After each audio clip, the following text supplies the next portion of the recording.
15 વર્ષથી પાલેજમાં જૂના અને જાણીતા computer, laptop, CCTV camera service, printer repairing તેમજ નવા અને જૂના કોમ્પ્યુટર લે-વેચ કરનાર.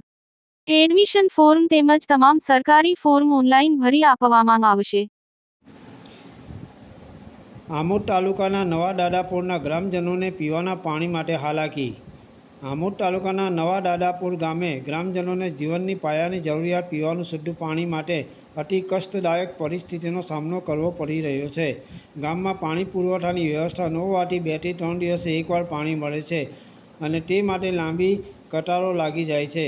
ગ્રામજનો, જેમાં નાના બાળકો અને વૃદ્ધો સહિત 1 કિલોમીટર સુધી ચાલીને ઢીંચણ સમાન પાણી, જેમાં ઝેરી જાનવર કે જીવ હોવાનો ભય રહે છે, તેવા જોખમ સાથે પાણી ભરવા જવા મજબૂર બને છે.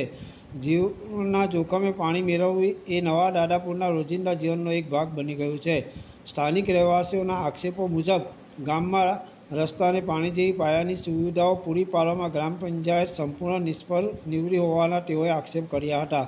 પાણીની ટાંકી ગામમાં માત્ર શોભાના ગાંઠિયા સમાન ઊભી છે, પણ લોકોની તરસ બુઝાવતી નથી. યાકુબ પટેલ, ભરૂચ.